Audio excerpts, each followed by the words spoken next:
to do something.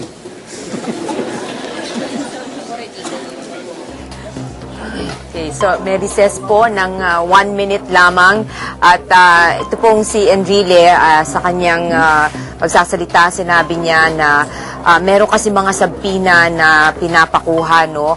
And kasama dito yung pagpapasabpina ng ilang mga justices of the Supreme Court. Apat yung nais na ipasabpina nito prosecution para dito sa Article 3. At sabi niya kasi, because of this, kailangan mag-focus sila because it will tread into the principles of co-equalness and separation of powers. Napapag-usapan itong mga bagay na ito dahil si Congressman Agabao was trying to give an overview kung sino po ang kanilang mga testigo at paano nga nila ipoprove itong Article 3. Nabanggit niya po kung sino po mga congressman assigned to each of the sub-articles, Article 3 to 3.3, Article 3.4 to 3.8, etc. At nabanggit din ni Congressman Agabao ang mga pangalan ng posibleng mga testigo nila at lumalabas nga na marami silang pinapa-supina, Nikki, na meron ding kasama doon yung justices of the Supreme Court. Kaya medyo mabigat yung dapat nilang sagutin. Tanong natin kay Attorney Joey. Attorney Joey, pakipaliwanag mo nga yung gustong protektahan ni Senate President na yung co-equal branches of government at yung kortesiya, yung sistema daw ng ating panggobyerno na galing pa sa ating forefathers na pinotektahan. Sa ating sistema ng pagiging isang republika, may tatlong haligi ang gobyerno. Ang executive na pinangungunahan ng presidente, ang hudikatura na pinangungunahan ng Chief Justice, at ang lehislatura na nahahati sa upper house, ang Senado, at ang lower house, ang House of Representatives. Ngayon, itong bawat haligi ng ating gobyerno ay kailangang magbigay ng nararapat na respeto sa tinatawag na kapantay nilang mga haligi ng gobyerno. So, ang ibig sabihin nito, ang Senado, kahit na umuupo siya bilang impeachment body, ay kailangang magbigay ng nararapat na respeto sa hudikatura. So, hindi niya pwedeng sabihin na ikaw bilang justice, kailangan ka magtestigo dito sa impeachment trial. At kung hindi ka sumunod sa aming sabpina, ikaw ipakukulong namin. So does that mean na parang ipinapahiwatig na niya na hindi isasabpina pero kung gusto mong pumunta voluntarily, then pwede? Ganun ba? Mukhang yun ang sinasabi na kailangan pag-usapan bukas sa caucus ng mga senator judges. Dahil parang mahirap nga namang pag-isipan na pag hindi pumunta ang isang taga-hudikatura at sumunod sa sabpina ng Senado bilang impeachment body, ay magkakaroon ng natural na consequence na pwedeng ipakulong kung sakaling hindi i-honor ng... So anong recourse ito? Parang invitation instead of a subpoena? Parang ganun ba? Pwede rin namang tawagin sigurong subpoena. Kaya lamang, pag hindi nagpunta at hindi nag-voluntarily nag-submit sa jurisdiction ng impeachment body ang tinatawag na testigo, mahirap na sabihin ipakukulong mo yan or pepersahan mong magtestigo. Hindi nararapat yun. Balikan natin yung unang katanungan ng presiding officer Enrile dahil nung una pa lang sinabi ni Congressman Agabao na ang unang akusasyon nila or ang unang article is yung Chief Justice daw allowed for mere letters to cause for a decision to be reviewed and a decision to be in fact reversed at nagresulta daw sa flip-flopping. Kaya pinuntirya agad ni presiding officer yung word na allow. Bakit yung word na allow has caused the presiding officer to ask about control and supervision, Attorney Joey? Ito'y tumutungo sa pinakapuso ng binibintang ng prosecution dito sa Article 3. Yung bang sinasabi na porket pinayagan mo itong Supreme Court na humatol sa ganitong paraan dito sa mga controversial cases na ganito, ibig sabihin ba nito ay ininfluensya mo yung ibang associate justices ng Supreme Court? Ibig sabihin ba nito ay dahil ikaw ay may control and supervision, ikaw ang namayani at ikaw ang naghatak sa mga ibang associate justices na magdesisyon ng tulad ng ganito. So, it goes to the heart of whether or not the Supreme Court acts as a collegial body or can be influenced by the Chief Justice. On the matter of collegiality, Attorney, pakipaliwanag mo nga kung bakit hinahambing ito ni presiding officer or tinatanong niya kung ano ang diferensya nito or kapareho nito dun sa presidente vis-a-vis his cabinet naman.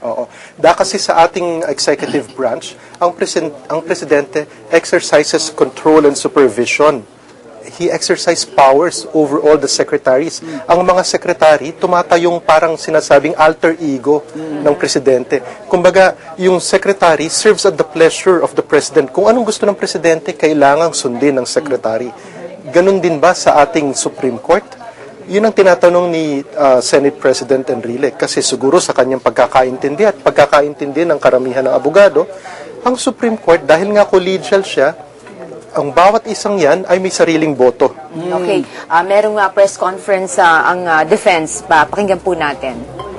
Can you please elaborate yung sa punto kanina ni Attorney Serpent Cuevas sa issue ng pagpapile ninyo ng motion for reconsideration?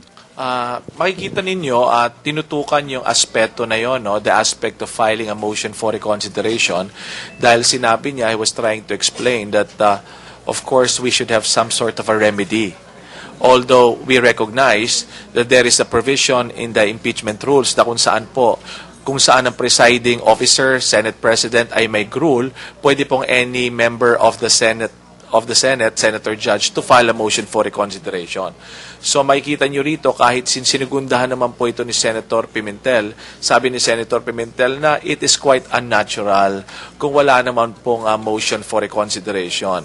And he opines, ang kanya pong opinion dito, na dapat naman ibigyan po ng pagkakataong marinig ang panig na kung saan sinasabi, pwede pong tingnan natin muli o bisitahin natin muli ang isang desisyon. Yun lang po ang ibig sabihin noon. So doon tumutungo ang ating lead counsel si Justice Cuevas without in any way saying that we will avail of the remedies. Hindi po ba yung sinasabi niya? Hindi po ito dahil nakalatag pa po sa lamesa yan eh. Gusto lang namin liwanagin, ika niya, di ba? Paliwanag niya, gusto namin liwanagin na kami ba'y talagang walang karapatan para mag-file ng motion for reconsideration. Yun lang po.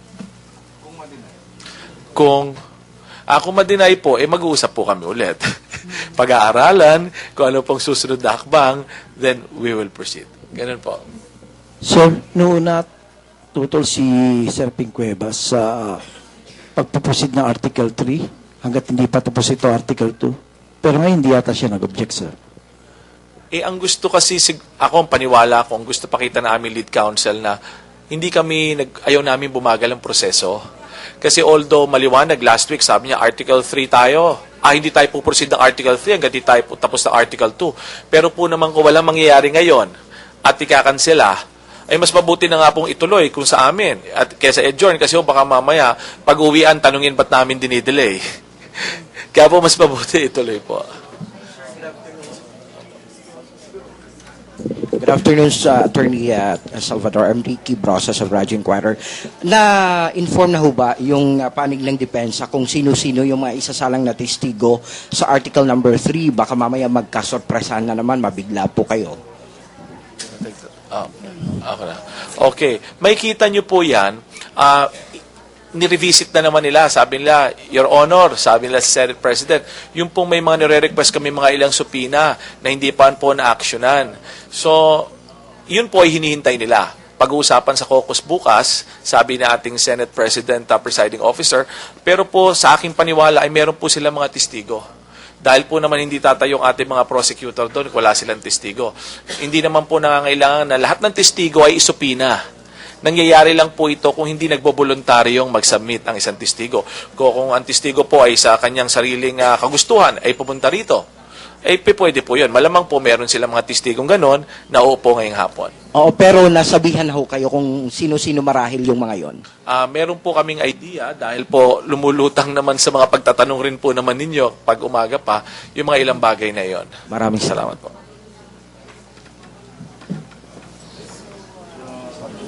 Okay na.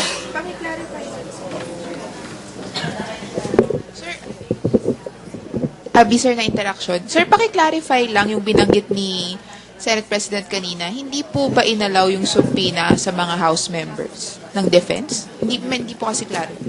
Alam nyo, ganito, no? If you would note, masyadong maliwanag ang ating Senate President ukol sa respeto ng mga branches of government. Although naniniwala siya that we could proceed with the impeachment trial, hindi natin sabi niya, he used the word, we do not want to destroy the institution of government that was established by our forefathers. Ganun po, makita nyo meron, gusto niya maging maliwanag po ito. Kaya nga sinabi niya, nung humingi ang depensa, naiupo sa witness stand ang mga congressman at ang Speaker of the House, aming hindi nito tinugunan.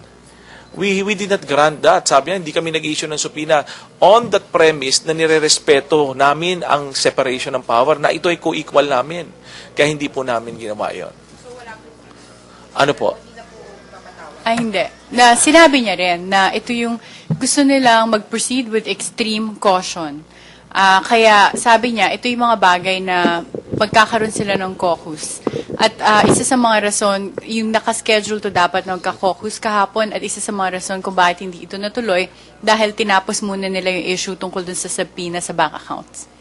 So, ibig sabihin po, yung sinabi kanina ni Presiding Officer Enrile, para lang sa kanya yon. Dadaan sa caucus, magbobotohan, and then magdedesisyon. Tama po ba? Palagi ko, ito yung isang sinabi niya kung ano yung mga prinsipyo na dapat sundin ng ating gobyerno, dahil ito yung mga institusyon na nandyan na at na-establish na sa ating batas at sa saligang batas. Kaya lang, syempre, siguro baka hindi pareho yung pananaw ng ibang mga senator judges, kaya magkakaroon pa sila ng caucus. Sinabi kanina rin ni President, Judge Sikat pa sa DCRJ, sinabi kanina ni Presiding Judge to respect the co-equal branches of the government. Pero kung voluntary, na mayroong associate justice na mag-appear, wala raw silang lalabagin doon, meron po ba mag-a-appear? O sakasakali? 3 associate justice man lamang o ano? Siyempre, mahirap sagutin kasi hindi kami tagapagsalita ng mga justices ng Korte Suprema. Kami tagapagsalita lamang ni Chief Justice Corona. So, siyempre, sarili nilang desisyon yun. At karagdagan po roon, sinabi na nga ng ating Senate President, kung voluntaryo silang dudulog dito at gustong mag-testify, ay kanya pong desisyon po yun, kanilang desisyon. Ang ayaw lang po nila ay masira ang respeto ng bawat isang sangay ng ating pamahalaan. Tungkol pa rin po dun sa, Let Abinales from DCRH, tungkol pa rin po dun sa motion for reconsideration. Sabi kanina ni Senator Drilon, ang impeachment court is a class itself and supreme in its power to try, and nobody can tell them what to do. Ano pong masasabi niyo tungkol doon? Ako, siguro bago magsalita ang aking kasama, ang isasabihin ko lang dyan, ang Senate Impeachment Court ay creation yan, o ginawa ito ng saligang batas. At ang hindi natin syempre dapat kalimutan, ginawa rin ng saligang batas ang Korte Suprema. Ibig sabihin, pagka merong mga bagay na tungkol sa impeachment, naniniwala rin ako na supreme yung impeachment court dito. Pero pag sa may mga bagay na katulad ng sinabi ng ating Senate President Enrile, na pag may mga incidental matters o merong mga bagay na hindi lamang na tungkol sa impeachment, kundi katulad halimbawa ng questions of law, malinaw sa ating saligang batas na itong isang bagay na nasa kapangyarihan ng Korte Suprema. So, para sa akin ang aking opinion, ang sinabi ni Senator Drilon ay totoo pero hindi absolutely true kung titingnan natin yung mga ibang probisyon ng saligang batas. Pala po doon sa kung halimbawa pong may associate justice ng Supreme Court na mag-voluntaryo mag-testify in favor of the prosecution, mag-object po ba kayo? At kung sakaling sa pagdating po sa panig na ninyo na magrepresenta kayo ng ebidensya nyo at gusto niyo ng testigo mula sa Supreme Court, ano po ang posisyon niyo? Makikita naman ninyo na kung nakalista sila doon sa list of witnesses na magkabaling panig, we would initially suppose o ating titingnan na maaring voluntaryo nga po ito. Pero hindi natin makonclude at this point